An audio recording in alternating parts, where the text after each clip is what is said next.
Hello दोस्तों, राधे राधे। आज मैं कुमार सौरभ आदि श्री क्लासेस के माध्यम से हम लोग ओम्स लॉ को पढ़ रहे थे, उसे आगे बढ़ा रहे हैं। और आज का टॉपिक है experimental verification of Ohm's law. ये बहुत इंपॉर्टेंट है, इसमें बहुत ज़्यादा कंफ्यूजन लोगों को है। तो आज हम लोग पूरी इस कंफ्यूजन को डिटेल से क्लियर करेंगे और हम बनाएंगे एक नया शानदार कंसेप्ट। ओके, चलिए पढ़ते हैं। Experimental verification of Ohm's law को समझने के पहले हम एक बात आपको बताते हैं। हमारे पास ओम्स लॉ का एक्सप्रेशन जो आया था V equal to I R, ये सबके दिमाग में होगा। अगर मैं बोलूं कि अगर V को y एक्सिस पे रखा जाए, I को करेंट को x एक्सिस पे रखा जाए, तो R अपना स्लोप का काम करेगा और हम इसे डिनोट करते हैं m से। एक्चुअली में मैं ये बताना चाह रहा हूं कि V equal to I R equation है एक स्ट्रेट लाइन का, जो हम लोग पढ़े थे फॉर्मेट, एग्जैक्ट उसी के जैसा। हम बोल सकते हैं इक्वेशन ऑफ स्ट्रेट लाइन क्या होता है जी? Straight line. तो हमें पता है y equal to m x plus c, ये फॉर्मेट होता है। और आपको उसी फॉर्मेट में ये आपको दिख रहा होगा। मैं बोल रहा हूं कि अगर y एक्सिस पे हम रखते हैं v को और x एक्सिस पे रखते हैं i को, तो एक स्ट्रेट लाइन का इक्वेशन बनेगा। वो कैसा इक्वेशन होगा स्ट्रेट लाइन का?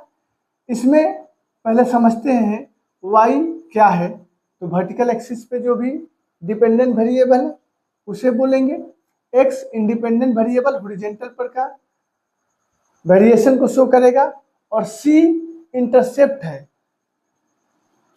अगर हमारा graph y equal to m x show करने जा रहे हैं और c अगर पॉजिटिव इंटरसेप्ट है तो कहीं ऊपर से ऐसे इंटरसेप्ट करता हुआ लाइन पास करता है, और अगर c निगेटिव है तो कुछ ऐसे पास करेगा, नीचे ये इंटरसेप्ट हो जाएगा y निगेटिव।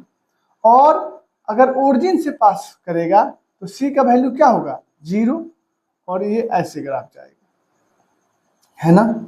ये आप लोग ऑलरेडी पढ़े होंगे, बहुत बेसिक चीज है। तो अगर इस ग्राफ को हम एनालाइज करें और इससे इसको कंपेयर करें तो v equal to I R में हमारा c का वैल्यू क्या दिख रहा है? 0। c का वैल्यू क्या है? 0। तो हम बोल सकते हैं कि v equal to I R का जो ग्राफ होगा सर, वो ओरिजिन से पास करेगा एक स्ट्रेट लाइन। क्यों? क्योंकि इसका y इंटरसेप्ट क्या है? 0। ठीक है, आगे मैं बोल रहा हूं, ध्यान से सुनिए। क्या सर अगर मैं जो ये पोटेंशियल डिफरेंस पॉजिटिव लिए हैं, अगर हम इसे निगेटिव कर दें, मतलब कहने का कि जो हमने कंडक्टर सिलेक्ट किया था और उस कंडक्टर के क्रॉस हम लोग v equal to I R use किए थे, अगर उस कंडक्टर के क्रॉस पोटेंशियल का जो बायसिंग है उसे इन्वर्स कर दिया जाए तो क्या होगा? तो हम लोग देखेंगे कि करंट भी इन्वर्स हो जाएगी, मतलब जो ये पॉजिटिव करंट था वो हो जाएगा निगेटिव, और यहाँ पोटेंशियल को हमने निगेटिव किया ही है, माइनस भी। तो अब भी ऐसा करने के बावजूद भी अगर ग्राफ स्ट्रेट लाइन ही पास करता है ओरिजिन से, वेरिएशन एकदम स्ट्रेट लाइन रहता है, तब हम लोग बोलते हैं कि दिया गया material V equal to I R को होल्ड कर रहा है, और हम ऐसे मटेरियल को बोलेंगे ओमिक कंडक्टर। क्यों? क्योंकि यह ओम्स लॉ को सेटिस्फाई कर रहा है, ओम्स लॉ के हिसाब से काम कर रहा है। क्लियर है? मैंने अभी एक्सपेरिमेंटल वेरिफिकेशन में ना ही कोई आपको ऐसा कंसेप्ट बताया जिसके थ्रू आपको पता चले कि हम लोग एक्सपेरिमेंट कर रहे हैं। मैं उसके पहले ये सारा जनरल टर्म था जो आपको समझना जरूरी था। इसके बाद आपको जो भी चीज़ें कंसेप्ट में बताऊंगा उससे अंडरस्टैंडिंग करना बहुत इजी हो जाएगा। आइए अब हम लोग थोड़ा बात करते हैं वेरिफिकेशन पे एक्सपेरिमेंटली। हमने क्या किया, एक कंडक्टर लिया और इस कंडक्टर के क्रॉस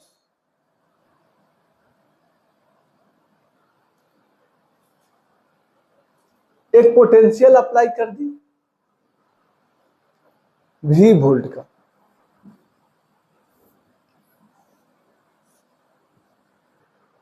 जब हमने इस कंडक्टर के क्रॉस V वोल्ट अप्लाई करेंगे पोटेंशियल, तब का मैंने ये डायग्राम बनाया है VI कैरेक्टरिस्टिक्स को, आपको दिख भी रहा होगा।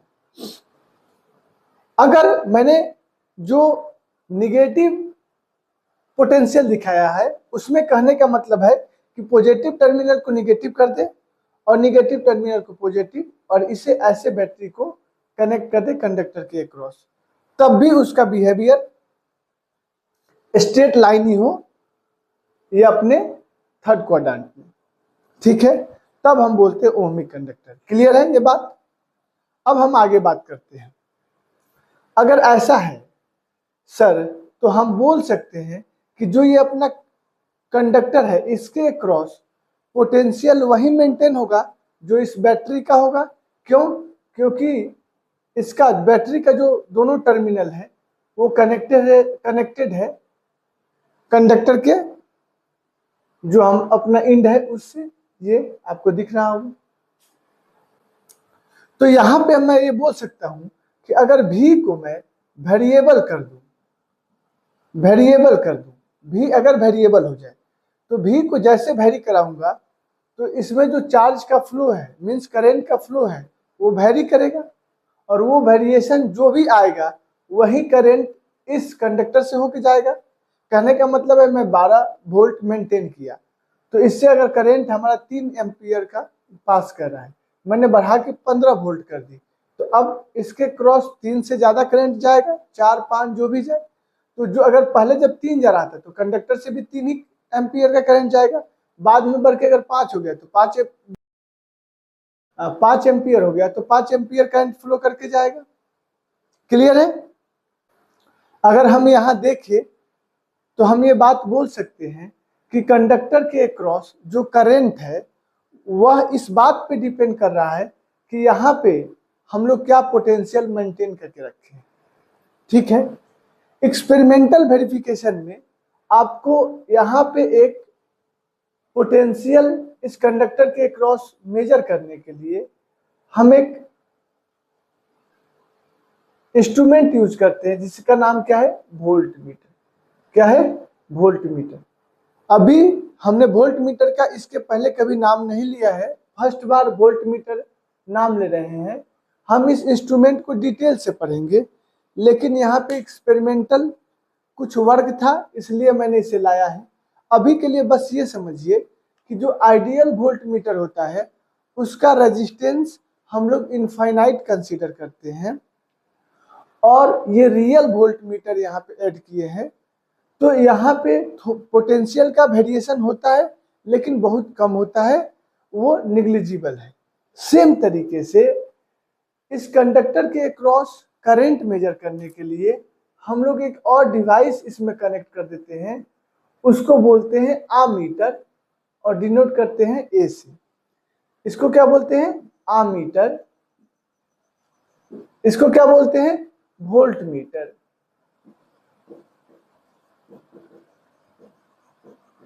जब आप बुक्स में रीड करोगे तो इस कंडक्टर के प्लेस पे एक टर्मिनल हो गया कंडक्टर का, रेजिस्टेंस शो किया होगा, उससे कोई आपको दिक्कत नहीं होना चाहिए। कंडक्टर को हटा के अगर रेजिस्टेंस लगा दे तो भी बात वही है, लेकिन आपको एक प्रॉपर अंडरस्टैंडिंग आए उसके लिए हम कंडक्टर का डायग्राम लिए हैं। तो हम लोग यहाँ पे देखें और जो समझे बात कि सर जो पोटेंशियल यहाँ पे मेंटेन करेंगे इसी के हिसाब से करंट इस कंडक्टर में जाएगा। तो हम बोल सकते हैं जो करंट है कंडक्टर के अंदर वह इस बात पे डिपेंड कर रहा है कि पोटेंशियल हम उसके क्रॉस क्या मेंटेन किए हुए हैं, और यह पोटेंशियल कौन सा है? बैटरी जो वेरिएबल बैटरी है। और क्यों? क्योंकि इस वेरिएबल बैटरी का दोनों एंड इस कंडक्टर के दोनों एंड से कनेक्टेड है, तो जो यहाँ पे पोटेंशियल आपको ऑब्टेन होगा वही वोल्ट मीटर भी बताएगा।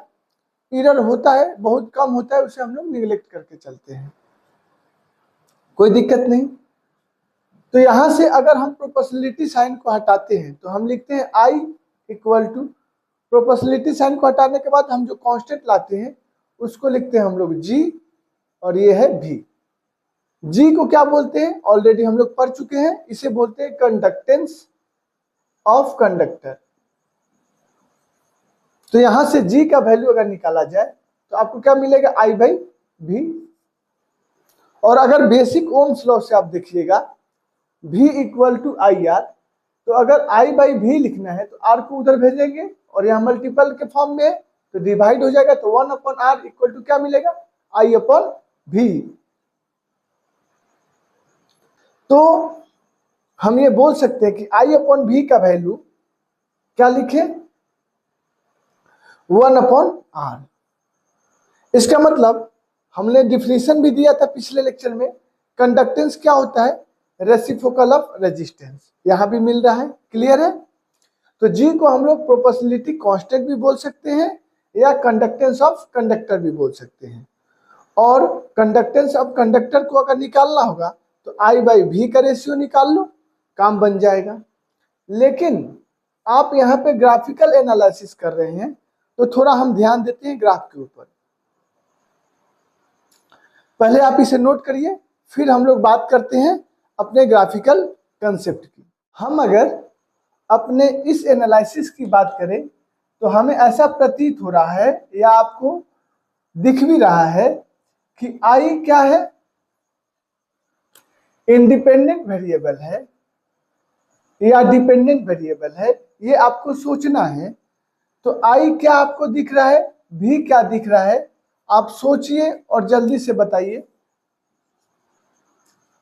अब मैं बोल रहा हूं, देखिए V हमें प्रतीत हो रहा है इंडिपेंडेंट जैसा और I आपको दिखेगा डिपेंडेंट जैसा। क्यों? क्योंकि V वैरी करा रहे हैं अपने मन से, मतलब इंडिपेंडेंट है और उसके हिसाब से हमें करंट मिल रहा है, क्लियर है। अब अगर हम इसका डायग्राम बनाए, ग्राफ बनाए, तो हमें क्या मिलेगा, एक स्ट्रेट लाइन।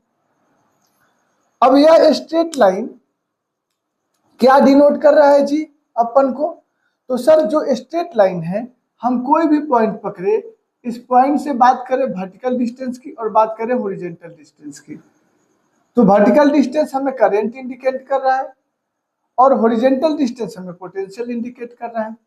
तो अगर यहाँ पे अगर कोई एंगल सिलेक्ट कर ले, मान लेता हूँ थीटा, तो मैं यहाँ से बता सकता हूँ कि tan थीटा क्या हो जाएगा, एंगल के सामने परपेंडिकुलर होता है, तो tan थीटा हमें पता है परपेंडिकुलर अपॉन बेस होता है, तो क्या लिख सकते हैं, I/V। और I/V क्या रिप्रेजेंट कर रहा है सर, तो 1/R को। इसका मतलब IV ग्राफ अगर होगा तो उसका tan थीटा का मतलब क्या समझते हैं हम लोग, स्लोप। तो उसका स्लोप IV ग्राफ का स्लोप हमें क्या देगा, 1/R, रेजिस्टेंस का रेसिप्रोकल, या इसी को बोल सकते हैं हम लोग, क्या मिल जाएगा हमें, कंडक्टेंस। ये आपको ध्यान रखना है, हम इसमें न्यूमेरिकल अप्रोच भी आपको समझाएंगे। ओके, दूसरी बात देखिए कि कहीं भी I/V का रेशियो लीजिएगा, इसका मतलब कहने का है कि मुझे tan थीटा का वैल्यू कहीं भी लीजिएगा तो आपको थीटा सभी जगह सेम मिलेगा, मतलब tan थीटा का वैल्यू सेम, tan थीटा का वैल्यू सेम होगा मतलब आपका स्लोप सेम होगा, मतलब जो रेजिस्टेंस है वो कांस्टेंट बना हुआ रहेगा। जब ये कांस्टेंट है तो रेजिस्टेंस भी क्या होगा, कांस्टेंट बना रहेगा। तो ओम्स लॉ में हम ये भी बोलते हैं कि अगर IV कर्व लेते हैं तो उसमें रेजिस्टेंस अगर कांस्टेंट बना हुआ है, वेरी नहीं कर रहा है, तो हम मानेंगे कि दिया गया मटेरियल ओम्स लॉ को होल्ड कर रहा है और उसे ओहमिक कंडक्टर बोलेंगे। लेकिन साथ ही साथ एक और चेक करने का मेथड है जो मैंने ऑलरेडी बताया, क्या करेंगे यहीं पे पोटेंशियल का मैग्नीट्यूड सेम रखिए और इसकी पोलैरिटी को चेंज कर दीजिए। करने के बावजूद भी अगर स्ट्रेट लाइन ही कर्व आता है तब ये अपना ओम्स लॉ वेरीफाई हो जाता है। लेकिन मैक्सिमम जगह बस इतने कंसेप्ट की डील की गई है, बाकी कंसेप्ट नहीं बोला गया है। अब आपको 100% क्लियर हो गया होगा। इसके आधार पे अगर हमें स्टेटमेंट लिखना हो ओम्स लॉ का तो हम क्या लिख सकते हैं, देखिए और आप भी नोट करिए। Current through a conductor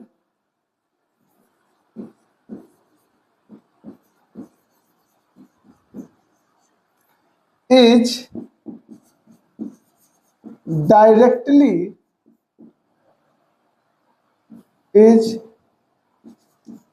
directly proportional to potential difference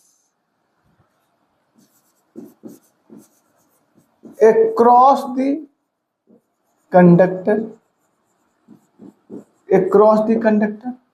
और लास्ट बात सबसे इंपॉर्टेंट है, when maintain फिजिकल कंडीशन। कहने का मतलब है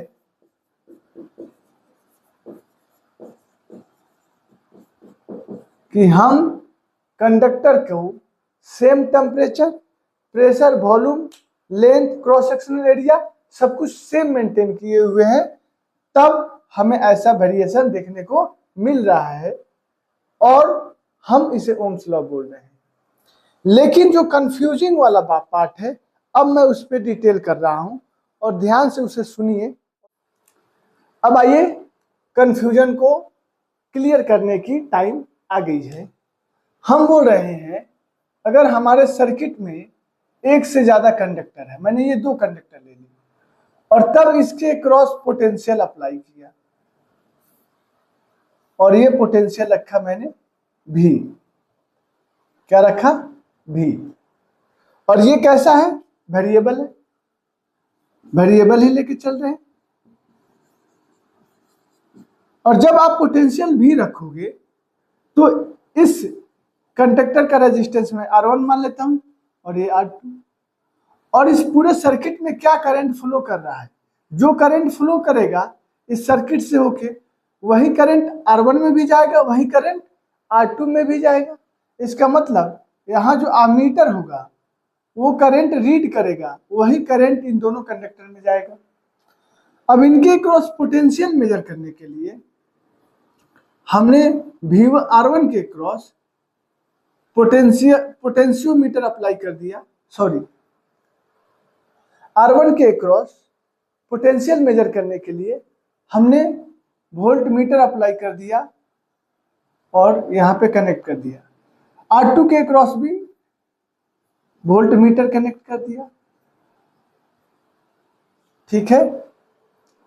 अब अगर आप यहाँ पे पोटेंशियल वैरी कराते हैं 12, 15, 20 etc, उसके हिसाब से यहाँ से करंट निकलेगा I1, I2, I3 और यह करंट पहले इस कंडक्टर से पास करेगा, तब I1 R1 का प्रोडक्ट जो आएगा पोटेंशियल वह यह वोल्ट मीटर मेजर करके बताएगा और यहाँ पे I1 R2 जो मेजर करके आएगा वह यहाँ पे वोल्ट मीटर बताएगा। मतलब इसके क्रॉस पोटेंशियल अब यहाँ पे जो भी है वो तो नहीं रहा, क्योंकि ये तो डिस्ट्रीब्यूट कर जाएगा ना R1 में भी और R2 में भी। इसका मतलब यह हुआ कि सर पहले इस रजिस्टर के क्रॉस करंट जा रहा है और करंट के हिसाब से पोटेंशियल हमें यहाँ पे रीडिंग करके मिल रही है। अगर फिर I2 भेजिएगा तो यहाँ पे I2 R1 हो जाएगा, यहाँ पे I2 R2 हो जाएगा, बदल गया। फिर ये I3 भेजिएगा तो यहाँ पे I3 R1 हो जाएगा, I3 R2 हो जाएगा पोटेंशियल। मतलब इस बार हमें दिख रहा है कि इसमें करंट जो जा रहा है उसके हिसाब से ये पोटेंशियल रीड करके दे रहा है। तो करंट यहाँ पे इस कंडक्टर के क्रॉस इंडिपेंडेंट वेरिएबल जैसा शो कर रहा है और पोटेंशियल उसके ऊपर डिपेंड कर रहा है। तो हम यहां से ये बात बोल सकते हैं कि पोटेंशियल डायरेक्टली प्रोपोर्शनल है करंट की। ये हमेशा आप याद रखिए कि जो भी हम ये पोटेंशियल की बात करते हैं, चाहे हमने पहला सिचुएशन आपको समझाने में लिया, वह भी पोटेंशियल कंडक्टर के क्रॉस ही होता है और एक से ज्यादा रेजिस्टेंस लगा हुआ हो या एक से ज्यादा कंडक्टर लगा हुआ हो तो उसके क्रॉस भी जो पोटेंशियल लेते हैं वो रेजिस्टेंस के क्रॉस ही होता है। ठीक है, तो वहां पे क्यों हमें दिख रहा था वैसा कि पोटेंशियल जो है इंडिपेंडेंट है और करंट डिपेंडेंट है, क्योंकि जो पोटेंशियल हम लोग एक कंडक्टर के क्रॉस कंसीडर करते हैं, वोल्ट मीटर भी लगाते हैं, तो उस दोनों टर्मिनल के क्रॉस वही एडिशन होता है ज्वाइंट जो बैटरी का होता है और वोल्ट मीटर का होता है। कहने का मतलब था कि मेरा जो ये अपना हम लोग रेजिस्टेंस कंसीडर किए थे तो इसका दोनों एंड कनेक्टेड था इधर बैटरी भी वोल्ट से, तो आपका पोटेंशियल मेजर करने के लिए जो वोल्ट मीटर यूज किए थे उसका भी दोनों एंड तो उसी से कनेक्टेड था। तो यहाँ पे जो रीडिंग पोटेंशियल का आता है वही यहाँ पे आता है, तो यहाँ का पोटेंशियल काम कर जाता है अक्रॉस द रेजिस्टेंस। तो हम लोग ये बात बोल देते हैं और उसका स्टेटमेंट भी हमने लिख दिया सिचुएशन 1 का। लेकिन अगर एक से ज्यादा होगा तब हमें क्लियर दिखाई देता है कि पोटेंशियल जो हम लोग कंसीडर करते हैं वह रेजिस्टेंस के अक्रॉस का होता है, ना कि बैटरी का। अब तो आपको 100% क्लियर हो गया होगा। तो यहां से हम क्या स्टेटमेंट लिख सकते हैं कि potential difference across the conductor is directly proportional to current passing through the conductor.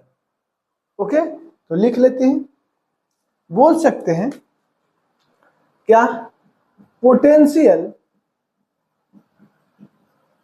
Difference across the conductor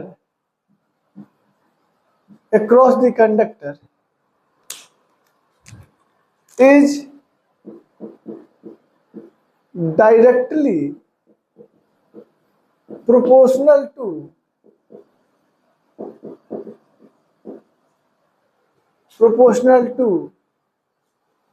current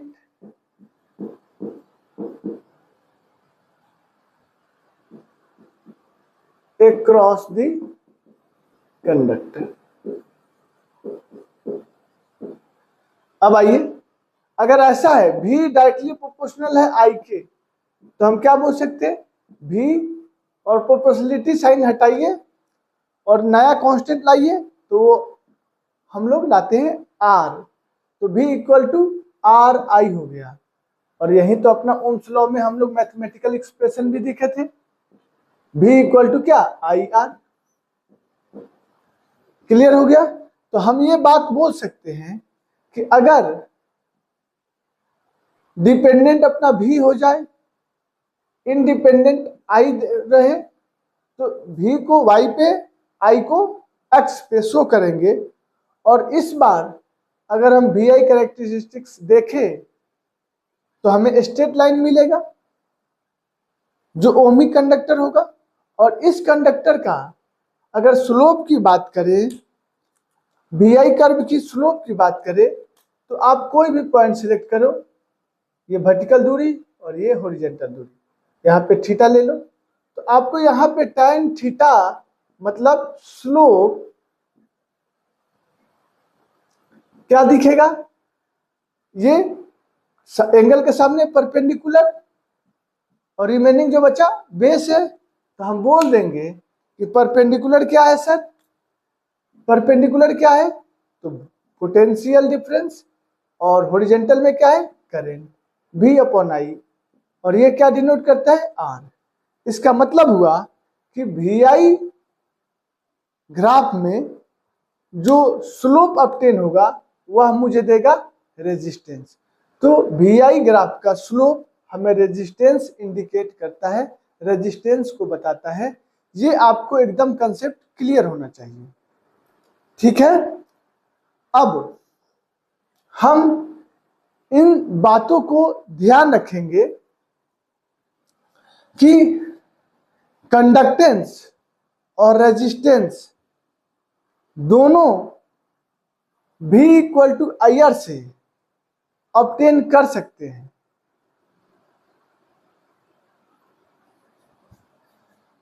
अभी तक हम लोग जो पढ़े उसे हम लोग बोलते हैं VI कैरेक्टरिस्टिक्स, और अब हम इसको एक बार डिटेल से चर्चा करते हैं। देखिए, VI कैरेक्टरिस्टिक्स हमें मटेरियल के लिए दो टाइप के मिलेंगे। एक को हम लोग बोलते हैं लीनियर वेरिएशन का, और दूसरा नॉन लीनियर।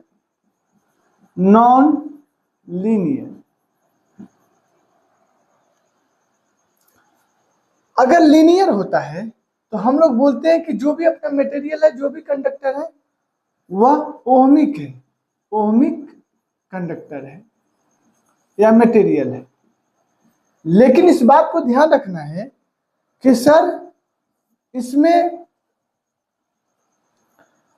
VI कर्व आप लेने जाओगे या IV कर्व लेने जाओगे तो एक वेरिएशन अगर मुझे पॉजिटिव पोटेंशियल के लिए, मतलब जो भी आपने बायसिंग किया उसके लिए आपको लीनियर कर्व मिला, तो अगर मैग्नीट्यूड सेम रखकर पोटेंशियल का और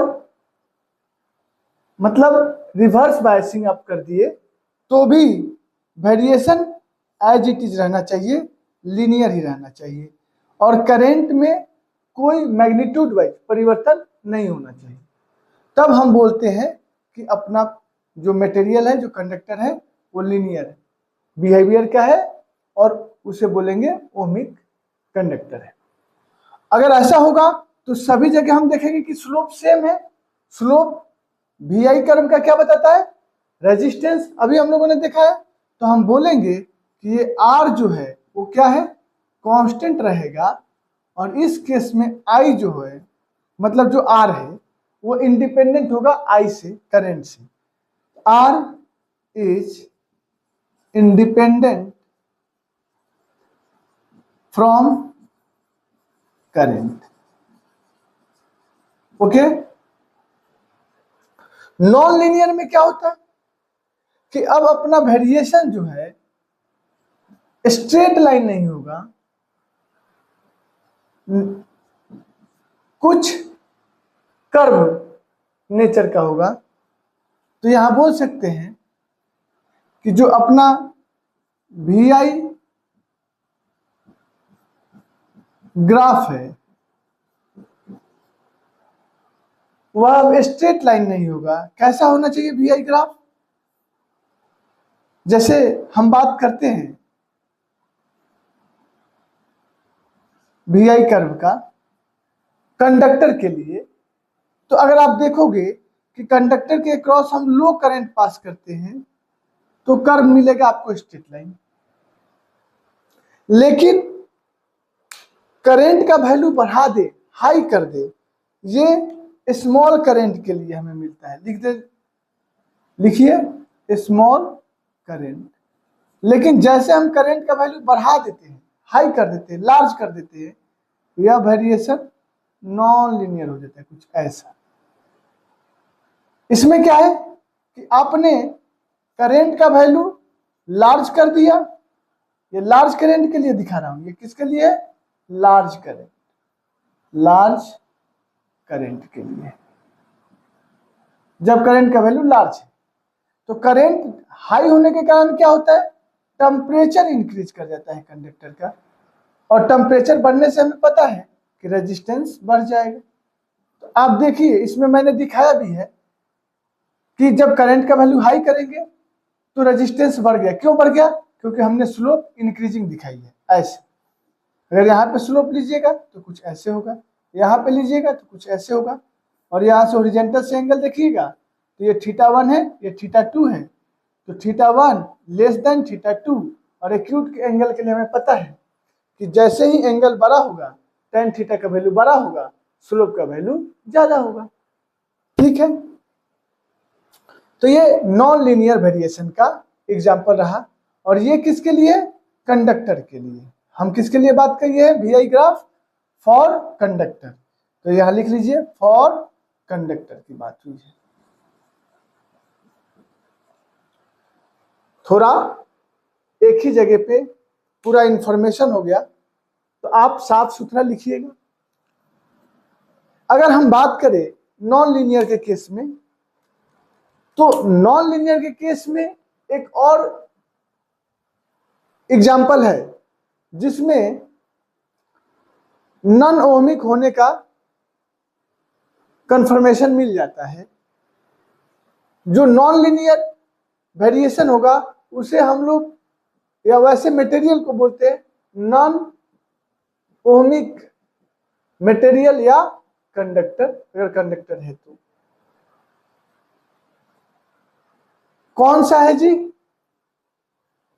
बोलते हैं if V I graph depends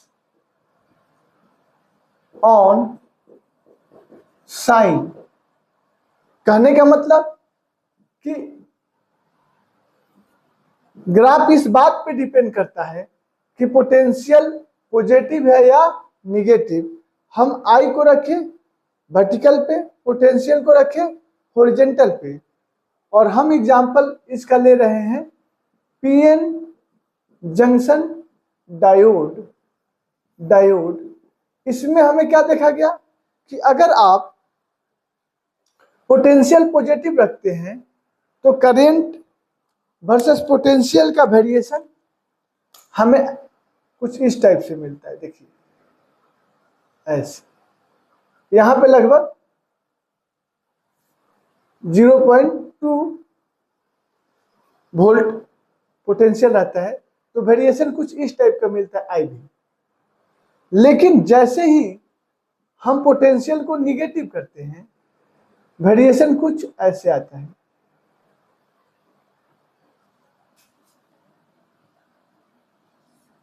कुछ ऐसे आएगा आपका, ठीक है। इधर -2 माइनस में लेते हैं, मतलब पोटेंशियल तो निगेटिव है ही, 2 वोल्ट के अप्रॉक्स में हमें वेरिएशन ऐसा मिलता है इस टाइप से। लेकिन आपको क्या ध्यान देना है? ध्यान देने वाला ये बात है कि इधर जो करंट हमें ऑब्टेन होता है यह मिली एम्पियर में होता है, जबकि ये निगेटिव पोटेंशियल के बाद हमें माइक्रो एम्पियर में आता है। तो मैग्नीट्यूड वेरी कर गया। तो हमने पढ़ा था कि अगर पोटेंशियल को इन्वर्स किया जाए तो भी करंट नहीं बदलना चाहिए, जबकि यहाँ पे बदल गया। तो हम लोग बोलते हैं कि PN junction diode non ohmic conductor है, ये ओम्स लॉ को होल्ड नहीं करता। क्लियर है? आगे की बात करें तो एक कंडीशन है कि अगर हमारा वी आई कर्व या आई वी कर्व स्ट्रेट लाइन हो, बावजूद उसे नॉन ओमिक बोलेंगे अगर वह ओरिजिन से नहीं पास कर रहा है। क्यों? क्योंकि वी आई ओम्स लॉ के हिसाब से पोटेंशियल कैसा होता है? V = IR, और इंटरसेप्ट क्या होना चाहिए? 0। लेकिन यहाँ पे तो कुछ आपको इंटरसेप्ट मिल जाएंगे, y इंटरसेप्ट कुछ मिल जाएंगे, इसलिए यह ओमिक नहीं होता है। और ये जनरली ग्राफ आप पाओगे वाटर वोल्ट मीटर के लिए, वाटर वोल्ट मीटर के लिए। और यहां पे जो पोटेंशियल है मान लेते हैं उसे भी नोट। एक और कंडीशन है नॉन लीनियर में, अगर V I curve unique value नहीं देता है तो भी हम उसे नॉन ओमिक बोलते हैं। वह कैसे? तो चलिए हम लोग देख लेते हैं, आप इसे पहले नोट। अब आइए हम लोग चौथे पॉइंट की बात करते हैं। क्या है चौथा point? The relation between V and I is not unique. अगर भी और आई का रिलेशन यूनिक नहीं होता है तो भी नॉन ओमिक कंडक्टर बोलेंगे। कैसे सर? तो इसका एग्जांपल है गैलियम आर्सेनाइड। गैलियम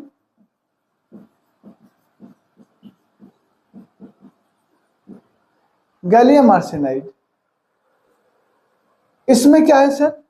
ये एक गैलियम आर्सेनाइड क्या है? सेमीकंडक्टर है। तो अगर इसका आई और भी का वेरिएशन देखिएगा तो ये कुछ लिनियर, फिर इस टाइप से वेरिएशन होता है। देखिए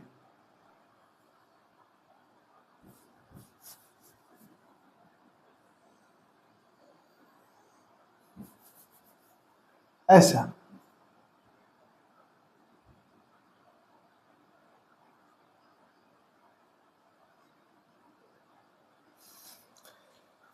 इसमें आपको कुछ पार्ट लिनियर जैसा लगेगा, यहाँ पे स्लोप नॉन लिनियर हो जाता है, और इसके बाद यहाँ से इस पॉइंट से लेकर इस पॉइंट तक स्लोप निगेटिव मिलेगा। तो इसे बोल सकते हैं ये नॉन लिनियर है, वेरिएशन है। और ये कैसा है? Negative slope. ठीक है। और इधर आपको लगभग लिनियर जैसा प्रतीत होता है, लिनियर ही वेरिएशन लगभग अचीव करता है। तो गैलियम आर्सेनाइड में आप एक कोई पार्टिकुलर करंट का वैल्यू पकड़िए तो आप पाओगे कि एक ही करंट पे पोटेंशियल का वैल्यू, यहाँ पे पोटेंशियल है, अलग अलग मिलेगा। लाइन ड्रॉ करिए तो देखिए करंट का वैल्यू तो कांस्टेंट है आई, लेकिन यहाँ पे एक अलग पोटेंशियल, यहाँ पे एक अलग पोटेंशियल, इधर कहीं अलग पोटेंशियल है ना। तो एक ही करंट के लिए पोटेंशियल का अलग अलग वैल्यू मिल रहा है, तो ये तो यूनिक नहीं रहा। जब यूनिक नहीं रहा तो हम इसे क्या बोलेंगे कि नॉन ओमिक मटेरियल में आएगा। क्लियर है? अब अगर आप इन सारे कंसेप्ट को समझते हैं और प्रॉपर लिसन किए हैं तो इनके ऊपर हम कुछ न्यूमेरिकल करते हैं और देखते हैं कि आपकी अंडरस्टैंडिंग कितनी बनी है। तब तक आप इसे नोट करिए। हम इस क्वेश्चन की बात करते हैं। पूछा गया है what is the relation between T1 and T2। VI curve दिया गया है, हमें VI ग्राफ है, और T1 और T2 में हमें रिलेशन पूछा गया है। तो हमें पता है कि VI ग्राफ का स्लोप हमें रेजिस्टेंस देता है, तो बोल सकते हैं कि रेजिस्टेंस क्या होता है? स्लोप ऑफ VI का। एक्चुअली में क्या है? स्लोप है। रेजिस्टेंस की क्यों चर्चा कर रहे हैं? हमें पता है सर, जिसका रेजिस्टेंस ज्यादा होगा उसका टेम्परेचर भी ज्यादा होगा, ऑलरेडी मुझे पता है। तो हम बोल सकते हैं स्लोप के लिए, क्योंकि मेरा मेन काम स्लोप पता करना है, और स्लोप का मतलब हमें पता है tan थीटा। तो हम एंगल देख लेते हैं। अगर मानते हैं कि T2 यहां से एंगल और T1 यहां से एंगल जो बना रहा है, ये θ1 है और ये θ2 है। तो θ1 और θ2 में हम क्या देख रहे हैं? θ1 ग्रेटर देन है θ2 से, और हमें पता है कि tan थीटा में एक्यूट एंगल में थीटा के बढ़ने के साथ साथ tan थीटा का वैल्यू बढ़ता है। जैसे यहाँ पे 0 डिग्री, 30 डिग्री, 45 डिग्री, 60 डिग्री, और यहाँ लेते हैं 90 डिग्री। अब आप tan थीटा का वैल्यू देखिए, अगर यहाँ पे tan रखते हैं तो थीटा, tan थीटा की जगह पे 0 की tan 0 0, tan 30 1/√3, tan 45 1, tan 60 √3, और tan 90 अनडिफाइंड। इतना बड़ा नंबर हो गया। तो आप देख रहे हैं यहाँ से जैसे जैसे हमने एंगल का वैल्यू बढ़ाया, 0 से 30, 30 से 45, 45 से 60, 60 से 90, एंगल का वैल्यू बढ़ा, आप देखोगे tan थीटा का वैल्यू 0 से बढ़ना स्टार्ट हुआ, बढ़ के 1 गया, 1 से बढ़ के अनडिफाइंड हो गया। मतलब एक्यूट एंगल के लिए अगर थीटा क्या है? एक्यूट है। थीटा क्या है? एक्यूट है। और थीटा का वैल्यू बढ़ेगा तो हम बोलेंगे tan थीटा का भी वैल्यू बढ़ेगा, और जब tan थीटा का वैल्यू बढ़ेगा तो हम बोलेंगे स्लोप बढ़ेगा, और वी आई कर्व है तो हम बोलेंगे स्लोप बढ़ेगा, मतलब रेजिस्टेंस बढ़ेगा, क्योंकि स्लोप क्या बताता है अपन को? रेजिस्टेंस। इसका मतलब कि थीटा वन ग्रेटर देन है थीटा टू से, तो हम बोल सकते हैं कि tan थीटा वन का वैल्यू ज्यादा होगा tan थीटा टू से, और जब ज्यादा होगा इसका मतलब R1 का वैल्यू, क्योंकि tan थीटा वन क्या है? स्लोप है, तो स्लोप का वैल्यू ज्यादा मतलब उसका रेजिस्टेंस ज्यादा। R1 ग्रेटर देन किससे होगा? R2 से। R1 ग्रेटर देन किससे होगा? R2 से। और जब रेजिस्टेंस ज्यादा है तो टेम्परेचर भी ज्यादा ही होगा, क्योंकि रेजिस्टेंस और टेम्परेचर डायरेक्टली प्रोपोर्शनल होते हैं, तो बोल सकते हैं T1 is greater then T2। ये अपना रिलेशन आ गया। काफी शानदार क्वेश्चन था, मजा आया होगा, आप इसे नोट करिए। अब हम लोग नेक्स्ट क्वेश्चन की बात करते हैं। In the shown V I curve will be, ये वी आई कर्व हमें दिया है और ये 4 ऑप्शन दिए हुए हैं। आपको बताना है कि R1, R2 और R3 में कौन इन चारों ऑप्शन में से राइट है। जैसे ही हमें वी आई कर्व दिखा, तुम्हारे दिमाग में क्या आना चाहिए कि सर वी आई कर्व का स्लोप हमें क्या बताता है? रेजिस्टेंस। तो तुरंत बोलेंगे कि सर रेजिस्टेंस क्या हो जाएगा? तो slope of V I curve, slope का मतलब क्या? tan थीटा, और tan थीटा का मतलब क्या? v अपॉन आई, है ना। और सबके सब आपको यहाँ पे दिख रहे हैं R3, R2, R1। अगर मैं R1 को पकड़ूं, मानता हूँ कि ये थीटा वन एंगल बना रहा है, R2 को पकड़ूं थीटा टू बना रहा है, R3 को पकड़ूं थीटा थ्री बना रहा है। तो आप बता सकते हो कि R1, R2 और R3 में कौन ज्यादा है? डायरेक्ट देखने से पता चल रहा है कि थीटा वन ग्रेटर देन है थीटा टू ग्रेटर देन है थीटा थ्री, और ये तीनों के तीनों क्या है? एक्यूट है। जब एक्यूट है तो अब अपना काम हो गया इजी। क्या इजी सर? हमें पता है सर, एक्यूट में थीटा अगर बढ़ेगा तो हम बोलेंगे tan थीटा का भी वैल्यू बढ़ेगा, और tan थीटा का भी वैल्यू बढ़ेगा मतलब स्लोप बढ़ेगा, और स्लोप बढ़ेगा मतलब क्या सर? रेजिस्टेंस बढ़ेगा, रेजिस्टेंस बढ़ेगा। क्लियर है? रेजिस्टेंस बढ़ेगा। इसका मतलब यहाँ पे थीटा वन ज्यादा है तो tan थीटा वन का वैल्यू ज्यादा होगा, मतलब रेजिस्टेंस का वैल्यू ज्यादा होगा। tan थीटा टू से मतलब R2 से ज्यादा होगा, और फिर tan थीटा थ्री से। कहने का मतलब R1 ग्रेटर देन होगा किससे? R2 ग्रेटर देन होगा किससे? R3। अब देखिए ये रिलेशन कहाँ है, जहां भी होगा वहीं अपना आंसर होगा।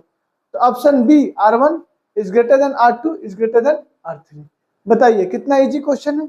एक बार आपको दिमाग में कंसेप्ट फिट हुआ तो फिर न्यूमेरिकल और कोई भी थ्योरेटिकल क्वेश्चन पे आप अप्रोच बहुत इजी तरीके से करोगे, लेकिन एक बार उसको सही ढंग से समझने की आवश्यकता आपको है। अब हम लोग नेक्स्ट क्वेश्चन की बात करते हैं।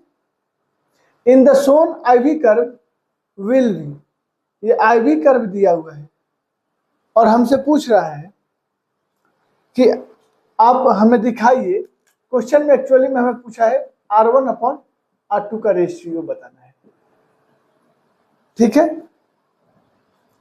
अब R1 और R2 का रेशियो बताना है, हमें पहले ध्यान से देखना है कि कौन सा ग्राफ दिया हुआ है। I और V है। IV कर्व का जो स्लोप होता है वो मुझे कंडक्टेंस देता है। हमें पता है कि सर स्लोप मतलब क्या? tan थीटा, और tan थीटा का मतलब क्या? G, और G का मतलब क्या? 1/r मुझे मिल जाएगा किससे सर? स्लोप से। तो सर यहाँ पे जो अपना R2 है वो 30 डिग्री एंगल बना रहा है, R1 जो है 60 डिग्री एंगल बना रहा है। तो अगर हम R1 के लिए बात करें, 1 के लिए, फॉर 1, तो हम बोल सकते हैं कि स्लोप मतलब tan थीटा, और tan थीटा का मतलब क्या? 60 डिग्री इक्वल टू 1/r1, क्योंकि फर्स्ट के लिए बात कर रहे हैं। और tan 60 का वैल्यू कितना होता है? √3 1/r1। तो R1 कितना मिल गया? 1/√3। ओके है। सेम तरीके से अगर बात करें फॉर 2 के लिए, तो बोल सकते हैं स्लोप मतलब सर tan थीटा, और थीटा में क्या है इस बार? 2 कितना बना रहा है? 30 डिग्री, तो यहाँ पे रखिए 30 डिग्री। और ये किसके इक्वल होगा 1/R2 के। और tan 30 का वैल्यू कितना होता है जी 1/√3 इक्वल टू 1/R2। तो यहां से हमें मिल गया R2 का वैल्यू। R2 कितना मिल गया सर √3, इधर से भी इनवर्स इधर से भी इनवर्स। R1 और R2 हमसे पूछा है तो हम इजिली यहाँ पे बता सकते हैं सर R1/R2 का वैल्यू हमें जानना है। तो R1 मुझे मिला है 1/√3 देखिए, और R2 मुझे मिल गया √3। सॉल्व करिए, हमने इधर फ्रैक्शन 1 लगा दिया तो 1/√3, 1 ऊपर जाएगा √3 नीचे रहेगा, तो 1/√3 इंटू 1/√3 कितना हो जाएगा 1/3। और यही आपका रेशियो हो गया R1/R2 का, है ना ये जी। बस आपको फोकस करके काम करने हैं। नेक्स्ट क्वेश्चन की बात करते हैं। देखिए सारे क्वेश्चन अभी हम बता रहे हैं तो आपको बहुत इजी लग रहे होंगे, आप कर भी ले रहे होंगे। इस क्वेश्चन को पॉज करके खुद से करिए। अगर ये क्वेश्चन को आप करते हैं और आपसे सॉल्व हो जाता है तो मानिए कि अभी तक जो भी पढ़े हुए हैं आप सब 100% सीख गए हैं। अगर नहीं क्वेश्चन सॉल्व होता है तो आपको फिर से पूरे वीडियो को सुनना है, समझना है और फिर अप्रोच करना है। पढ़ते हैं question. The voltage current graphs for 2 resistors of the same material. Material same हो गया, सेम मटेरियल का मतलब क्या, फ्रॉम क्वेश्चन सेम मटेरियल क्या, तो मटेरियल के ऊपर रो डिपेंड करता है, तो रो क्या हो गया कांस्टेंट दोनों मटेरियल के लिए। एंड द सेम रेडियस, और अपना रेडियस सेम हो गया, आर सेम हो गया, इसका मतलब ये हुआ कि दोनों का क्रॉस सेक्शन एरिया क्या है सेम है, ठीक है। With length L1 and L2, अब एक का लेंथ यहां से L1 है और दूसरे का लेंथ क्या है L2 है। State with reason which of this graphs represent voltage current change for L1। इसमें से कौन बता रहा है वोल्टेज करेंट का ये ग्राफ दिया गया है, तो इन दोनों ग्राफ B और A में कौन L1 को रिप्रेजेंट करेगा ये हमसे पूछा है। लेकिन इसमें एक बेहतरीन काम किया है क्वेश्चन ने, और यही आपको पकड़ना है, क्वेश्चन का मात्र यही कंसेप्ट है। यहाँ पे देखिए L1 is greater then L2, तो हमें पता है कि अगर ये रिलेशन दिया है L1 is greater then L2 तो रेजिस्टेंस का एक बार एक्सप्रेशन आप देखिए, R इक्वल टू क्या होता है रो इंटू L/A। तो दोनों कंडक्टर के लिए एरिया तो सेम हो गया, रो भी सेम हो गया, तो क्या बचा L। तो हम बोल सकते हैं R डायरेक्टली प्रोपोर्शनल है किसके L के। इसका मतलब जो रिलेशन लेंथ में है, जैसे बोला है L1 ज्यादा है, इसका मतलब क्या हो जाएगा यहां से रेजिस्टेंस ज्यादा हो जाएगा R1 का और ग्रेटर देन R2। तो इन दोनों में जो भी कर्व ज्यादा रेजिस्टेंस शो करेगा वही R1 बनेगा, और उसी को हम लोग L1 लेंथ मानेंगे कि VI कर्व उसी L1 लेंथ को रिप्रेजेंट कर रहा है, उस कंडक्टर को रिप्रेजेंट कर रहा है जिसका लेंथ L1 है। तो हमें पता है VI कर्व का या VI ग्राफ का जो स्लोप होता है वह रिप्रेजेंट करता है किसको रेजिस्टेंस को। तो स्लोप मतलब tan थीटा, और tan थीटा मतलब क्या रेजिस्टेंस VI ग्राफ के लिए। तो देख लेते हैं थीटा जिसका ज्यादा, हमें पता है थीटा जिसका ज्यादा tan थीटा भी उसी का ज्यादा, मतलब स्लोप भी उसी का ज्यादा, रेजिस्टेंस भी उसी का ज्यादा। तो A को देखते हैं तो इतना एंगल बन रहा है और B एक्यूट ही बना रहा है लेकिन उससे ज्यादा। तो यहाँ पे थीटा अगर इसके लिए लिखे 1 और इसके लिए लिखे 2 तो थीटा 2 ज्यादा दिख रहा है किसका B का, तो B का रेजिस्टेंस ज्यादा है और B ही रिप्रेजेंट करेगा अपन को क्या L1, क्योंकि रेजिस्टेंस ज्यादा तो उसका लेंथ ज्यादा। तो हम यहाँ से बोल सकते हैं कि जो अपना VI कर्व में B दिया हुआ है, B जो है वह रिप्रेजेंट करेगा अपना किसका वोल्टेज करंट चेंज को L1 के लिए। तो बोल सकते हैं B represents voltage current change किसके लिए? फॉर L1, है ना। पूरे रीजन पूरे कंक्लूजन के साथ आपको मैंने बताया, और ये पूरी कंक्लूजन आपको भी आता है, केवल आपको करना था। नोट करिए।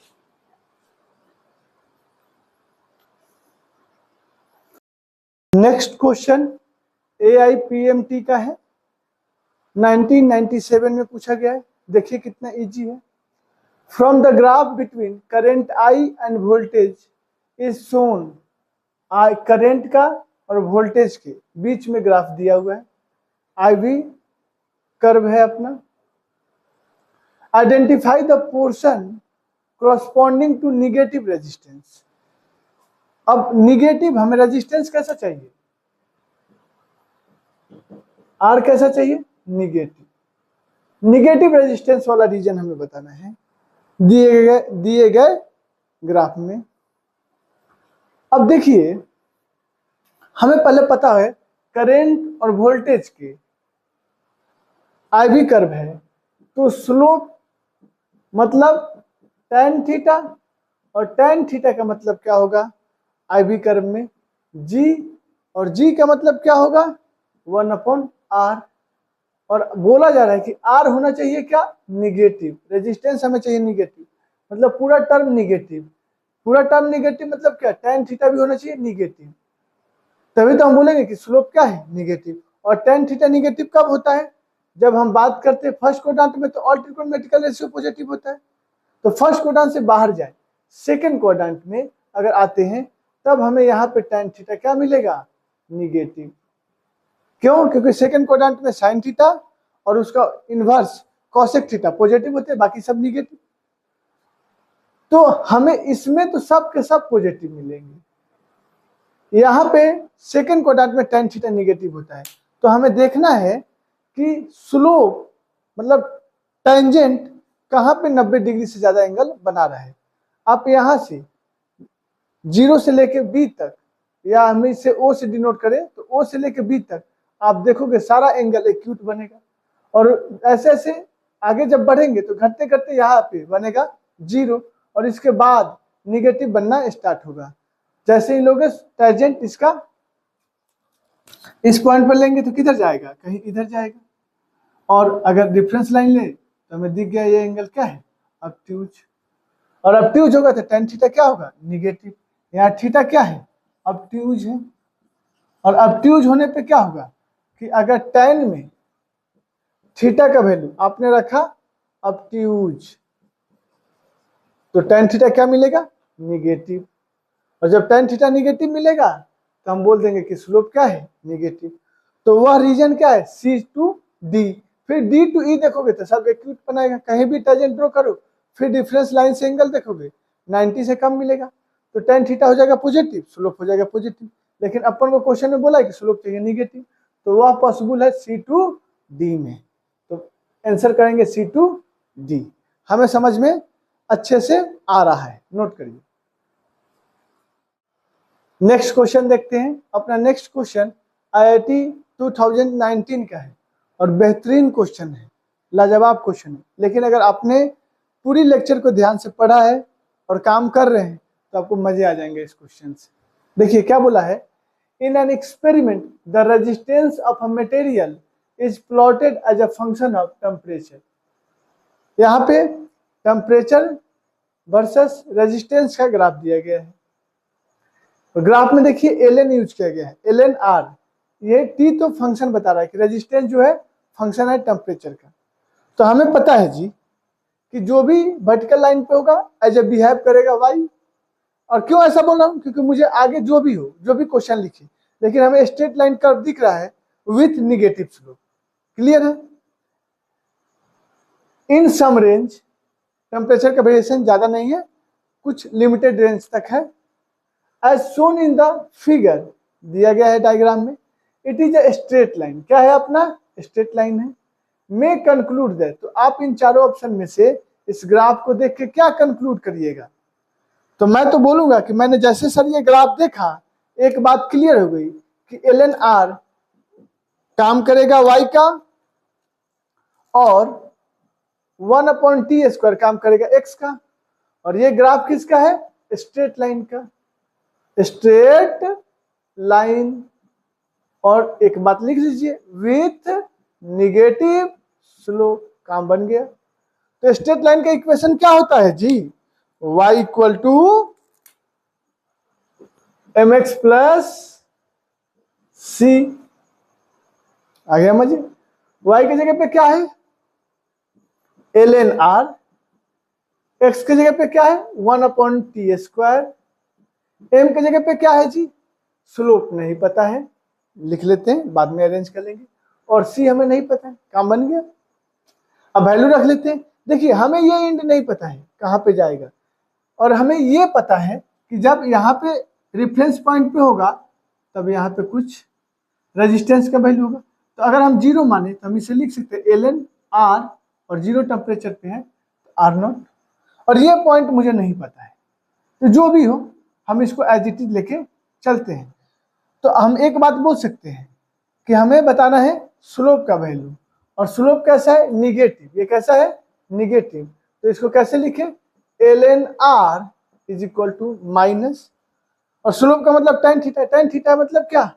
आप देखोगे ये एंगल, यहां से बता सकते हैं हम लोग कि अगर इसको ले ले थीटा, और ये tan थीटा इक्वल टू क्या हो जाएगा? परपेंडिकुलर, मतलब ln r0 upon base. Base तो ये डिस्टेंस है, लेकिन हमें ये पॉइंट नहीं पता, तो इसे जो मन करे आप इंडिकेट कर लीजिए, कोई टेंशन नहीं।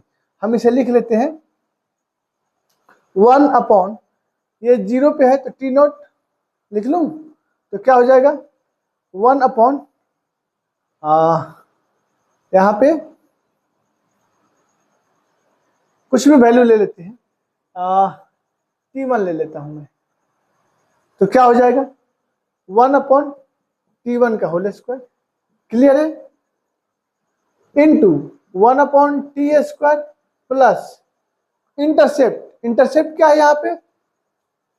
y इंटरसेप्ट दिख रहा है, पॉजिटिव है ये वाला, तो ये वाला दूरी कितना है? ln r0, ln r0। अब इस ln r0 को उधर ले जाइए तो क्या हो जाएगा?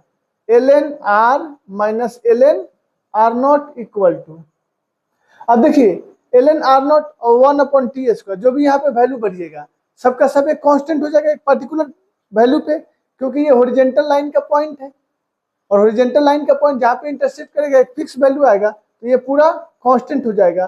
ln r0 ये भी कांस्टेंट है, तो हम पूरे को एक नया कांस्टेंट मान लेते हैं, और इस नए कांस्टेंट को हमें दिख रहा है कि इस डायग्राम में कहीं t0² यूज किया है, t तो वेरिएबल है, t0², तो हम नया कांस्टेंट मान लेते हैं t0 का स्क्वायर। काम खत्म। कितना आ जाएगा? माइनस t0² अपॉन t², और हमें पता है ln r minus ln r0 को क्या लिख सकते हैं? ln r upon r0 is equal to इतना। ठीक है, यहाँ पे स्पेस नहीं है तो यहाँ लिख लेते हैं माइनस t0 का होल स्क्वायर अपॉन t²। तो यहाँ से ln को हटाएंगे तो एक्सपोनेंशियल में कन्वर्ट हो जाएगा, तो यहाँ से लिख सकते हैं r अपॉन r0, और ये इधर आ जाएगा e⁻ minus t0² upon t²। तो r इक्वल टू क्या हो गया? r0 into e⁻ minus t0² upon t²। देखिए तो कौन सा ऑप्शन राइट है? तो ऑप्शन ए, नीचे t0² है, काम खत्म हो गया, ऊपर होना चाहिए। ऑप्शन बी में भी नीचे है, देखिए यहाँ पे क्या है? t0² ऊपर है, नीचे t² है। कांस्टेंट से हमें मतलब नहीं, वेरिएबल हमारा किधर आ रहा है? नीचे t², तो हमें t² नीचे खोजना है, यहाँ भी नहीं, यहाँ भी नहीं, इसमें देखिए r0 ऊपर है, नीचे t² है, r0 नहीं चाहिए। और r0 अगर मानते भी है तो एक्सपोनेंशियल का फंक्शन है, ये एक्सपोनेंशियल दिया ही नहीं है, तो हमें दिख रहा है यहाँ पे t0² अपॉन t², और एक्सपोनेंशियल का फंक्शन है, एग्जैक्ट मिल रहा है, क्योंकि मैंने कांस्टेंट वहां से देख के चूज किया था ताकि हमारा ऑप्शन एग्जैक्ट मैच कर जाए। तो अपना आंसर क्या हो जाएगा? सी। बताइए कितना अच्छा क्वेश्चन था, लाजवाब था, आपको समझ में भी आया होगा। अब इन सारे क्वेश्चन का और कंसेप्ट का एक बार आप प्रैक्टिस कीजिए। कोई डाउट हो कहीं से भी, आपको कोई प्रॉब्लम है तो आप हमें कमेंट करिए, उसके हिसाब से हम लोग फिर आगे बात करेंगे। तब तक के लिए राधे राधे।